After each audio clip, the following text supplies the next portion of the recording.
L'électricité est synonyme de puissance et de richesse. Puissance qui, partout où elle est utilisée, crée la richesse. Cette puissance, cette force liquide, est une arme essentielle dans la bataille que la France a engagée pour sa renaissance économique. Hop, stop! Vous imaginiez vraiment qu'on allait vous raconter l'histoire de l'UP Centre, notre histoire de cette manière? Certainement pas. Trop long, trop riche, trop dense. Ce que je vous propose plutôt, c'est de vous installer bien confortablement et de retrouver quelques souvenirs que l'on croyait perdus.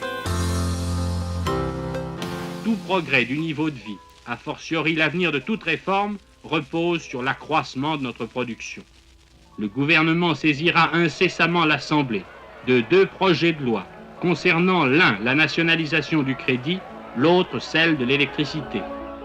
Parce qu'il faut bien prendre une date de naissance, nous retiendrons le 8 avril 1946, jour de la nationalisation de l'électricité et du gaz. C'est la création d'EDF et de GDF, une décision d'ordre gouvernemental approuvée par une écrasante majorité. Nous sommes au sortir de la guerre, le pays se modernise, s'électrifie, l'hydraulique incarne la reconstruction.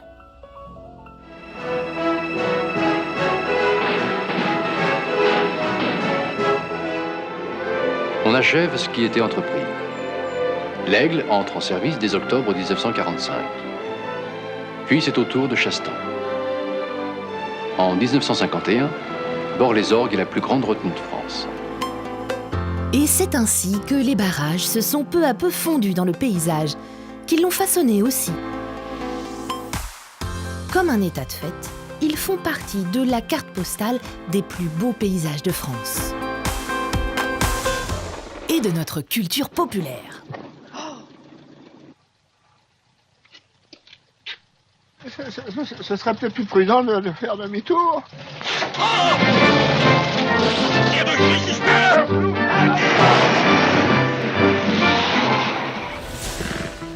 Grand poisson migrateur, le saumon atlantique effectue un périple de près de 1000 km de la mer de Norvège. Au fil des années 80-90, la gestion environnementale devient une composante essentielle de l'hydraulique. Les barrages ne sont pas là uniquement pour produire de l'électricité. On réduit les effets d'éclusée, on construit des passes à poissons, comme ici par exemple à Bergerac en 1984. À Poutès, le long de l'Allier, malgré la mise en place d'un des premiers ascenseurs à poissons, les manifestations s'enchaînent pour réclamer la suppression du barrage. La population locale doit pratiquement choisir son camp. Mais après plusieurs années de discussions, les élus, les associations de défense de l'environnement, EDF et l'État sont d'accord sur un projet novateur d'envergure.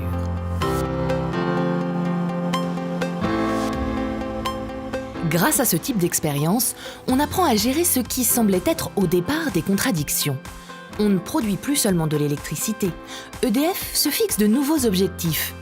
Limiter les effets de l'activité industrielle et faire rentrer le multi-usage de l'eau dans les mœurs. On maintient ainsi les niveaux d'eau pour l'économie touristique, pour la baignade. On gère les débits pour les pêcheurs. Les décisions sont maintenant prises de concert avec les acteurs et les élus locaux. Nous sommes là pour aller plus loin dans l'engagement d'EDF Hydroélectrique, dans l'accompagnement au développement économique des territoires. En avril 2012, la première agence Une rivière, un territoire voit le jour. Et c'est chez nous, à l'UP Centre à Rodez, suivi de près par une autre à Tulle. Et le principe se multiplie. Ces postes avancés d'EDF ont pour but de contribuer au développement des territoires en créant entre autres des emplois dans le domaine de l'eau, de l'énergie, de l'environnement. Faire vivre le territoire, oui. Mais parfois ce n'est pas si facile. Il faut savoir faire avec ses beautés et ses caprices météo. Comme ici en 2008. Pendant 10 jours, de fortes pluies s'abattent dans le sud du Massif central, provoquant l'une des crues les plus marquantes des 10 dernières années. Le barrage de Grandjean ouvre ses vannes. Nous devons faire de la pédagogie. Si on n'ouvrait pas les vannes, l'eau passerait par-dessus. C'est comme une baignoire, quand elle est pleine. Si on n'ouvre pas la bombe de fond, elle déborde. Donc là, nous mettons en place des équipes pour ouvrir progressivement les vannes, pour se trouver à l'égalité entre le débit entrant et le débit sortant. Salut à tous, j'espère que le bruit du vent dans la cheminée ne vous empêche pas de dormir. Ça, c'est le bulletin météo du 25 décembre 1999 au soir. Météo pour tout à l'heure au lever du jour, une belle perturbation. Après donc ce vent violent pour toute la nuit. Des vents violents seulement ? Ce dimanche allait marquer tous les esprits. Et au milieu de ce désastre, des agents de l'EDF qui raccommodent tout doucement le réseau, des fourmis face à un travail de géant. Les crues, les tempêtes, les sécheresses, les coups durs. Dans ces moments-là, tous les électriciens sont sur le terrain. Et pas seulement eux. Merci à vous, vous nous avez apporté votre réconfort, c'est beaucoup, croyez-moi. Depuis toujours, dans l'histoire des hydrauliciens, on s'organise, on réagit, on invente de nouvelles techniques pour ne plus avoir à vivre des drames comme ont pu en connaître les générations précédentes. En 1959, la rupture du barrage de Malpasset marque un tournant dans la surveillance des ouvrages hydrauliques. Lors de sa mise en eau, le barrage se rompt, une vague déferle sur le village de Fréjus, faisant plusieurs centaines de victimes. Depuis, la réglementation n'a cessé de se renforcer en ce qui concerne la surveillance en continu des ouvrages, notamment avec la mise en place de la directive 7015 et plus tard du décret de décembre 2007. Un simple lâcher d'eau à un barrage EDF près de Grenoble. Plus bas, une classe venue observer des castors au bord de la rivière. Bilan de la catastrophe du Drac en décembre 1995, 7 morts. Cet épisode plus récent a été un choc. Chacun prend alors conscience que l'activité du barrage peut avoir des conséquences dramatiques loin en aval de l'exploitation. En réponse, EDF met en place des vagues d'alerte et renforce les campagnes de prévention destinées au grand public. Et surtout, si vous voyez ce panneau, redoublez de prudence. Plus récemment, en janvier 2006, la rupture de la vanne numéro 4 de Tuilière libère les 5 millions de mètres cubes d'eau de la retenue. Cette fois-ci, heureusement sans faire de victimes. Les retours de ce type d'expérience amènent EDF à mettre en place une surveillance plus régulière des ouvrages en renforçant la maintenance. C'est le démarrage du programme Super Hydro. En parallèle, le poste d'inspecteur national sûreté est créé. Il édite un rapport tous les ans. Il est là pour ramener les agents vers encore plus de maîtrise. Dans les mêmes années, le contexte externe va radicalement changer. De nouveaux enjeux apparaissent, stratégiques, économiques et politiques. Fin du compte à rebours, l'ouverture du capital d'EDF est maintenant en marche. Dans les tout prochains jours, l'État devrait mettre sur le marché 15% des parts de l'entreprise publique.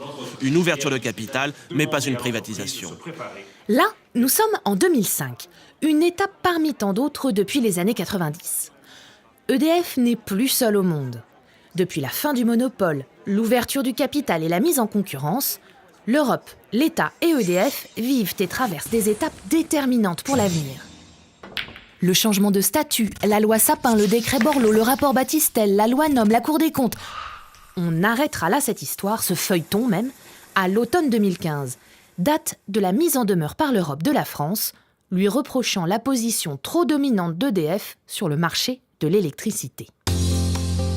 À notre niveau, à l'UP Centre depuis 2008, on doit s'organiser pour gagner les concessions et montrer que l'entreprise est la plus performante pour conserver les ouvrages qu'elle a toujours gérés et en conquérir d'autres.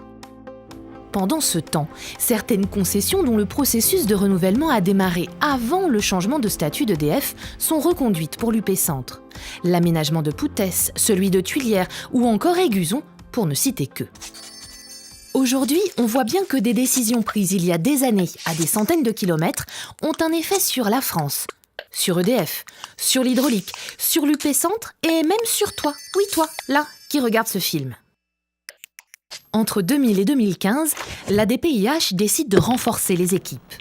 À son niveau, l'UP Centre passe de 637 statutaires à plus de 850. Que de chemin parcouru.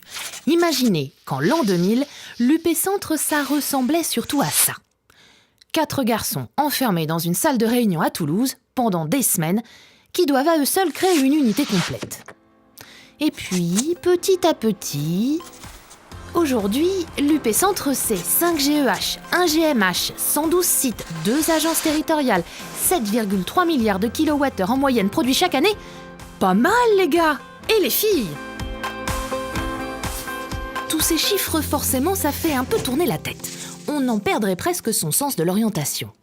L'état-major emménage avenue de la Révolution à Limoges, puis à Esther, puis encore avenue de la Révolution. Ah non, de nouveau à Esther, mais pas au même endroit, et pour de bon cette fois-ci. Les équipes de l'UP Centre ont toujours osé. En même temps, quand on est en charge d'infrastructures pareilles, on n'a de toute façon pas trop le choix.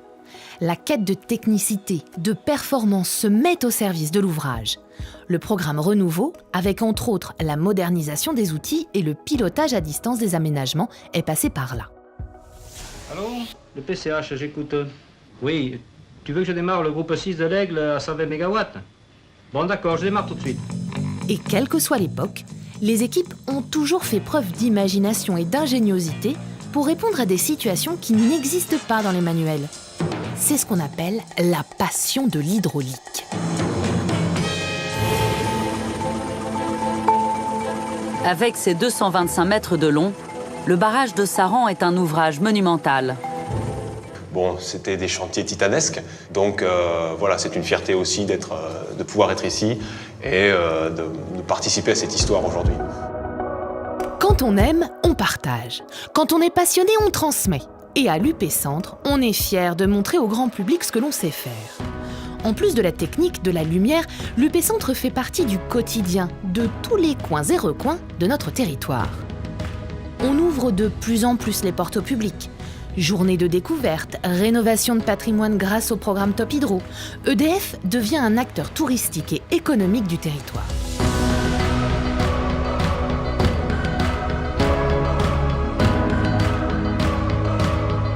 Quels que soient les obstacles, les tempêtes, les coups durs et les coups de gueule, l'UP Centre fait face et rebondit.